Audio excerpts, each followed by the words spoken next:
Pleasure to welcome Josh Hamilton to our Gigging Get-Together, a recovering drug addict and one of the stars of Major League Baseball and the center fielder for the Texas Rangers.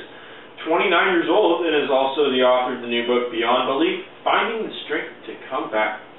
Everyone has been talking about Josh throughout the past couple seasons, a guy who's squeaky clean, All-American, and destined for baseball fame. The #1 draft in the 1999 draft, and what happened, Josh? What happened?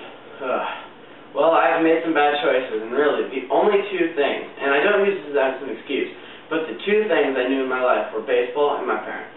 And we had just gotten in a car accident, and my parents went to recover, and I went to recover, because baseball was taken away from me. I was young, had the money, because I had just gotten a $4 million signing bonus for being the first draft pick, and got caught up in the wrong crowd, and just made some bad choices with them. So you got the signing bonus, but who were you drafted to? Well, I was drafted by the Devil Rays, and that's what they were known at the time.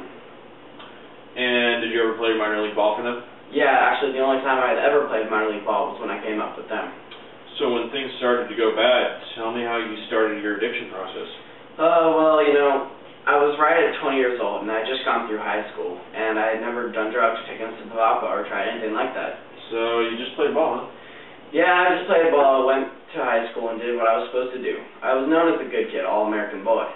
And this one night, I was hanging out at the tattoo parlor, and, you know, it wasn't a bad place, and there weren't bad people, but they did some bad things. And I had my first drink of alcohol that night, and went to a strip club.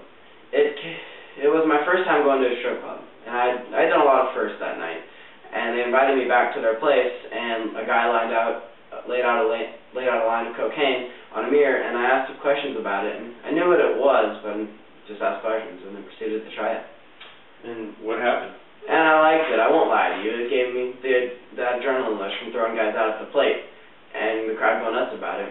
I wasn't addicted immediately, but over the next few weeks, I kept trying it, and went back to baseball.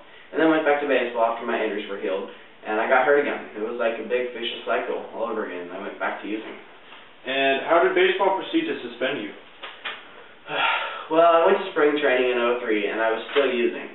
They were expecting me to play really well, and I didn't have a good spring, and I was sent down, and then I went missing. Well, what do you mean by missing?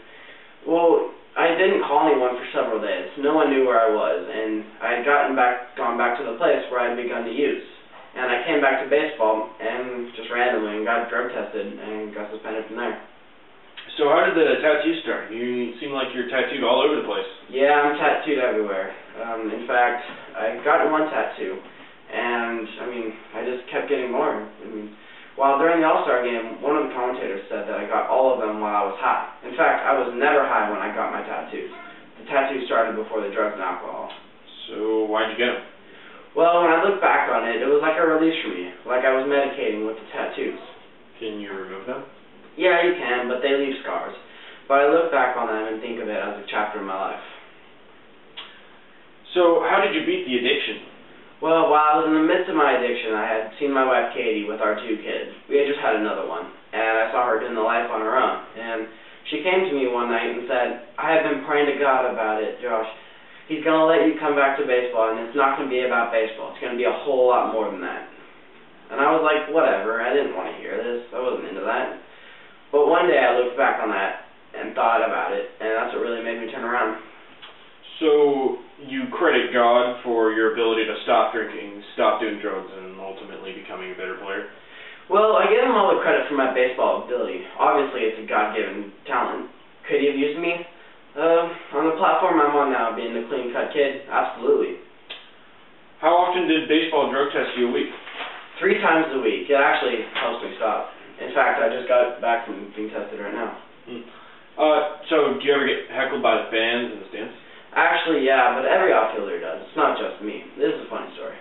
One time, I was in an outfield of this ballpark. I can't really remember the name, but a fan was giving me crap the whole night. And he said, "I'm Josh Hamilton. I'm a drug addict." And then I turned around and lifted my hands up and said, "Tell me something I don't know." The fans around him were laughing. He never gave me any grief again. In fact, he kept telling me I was his favorite player. Well, thank you, Josh, for taking your time to tell us about your story, and we hope you the best of luck. Thank you. Everybody, Josh Hamilton.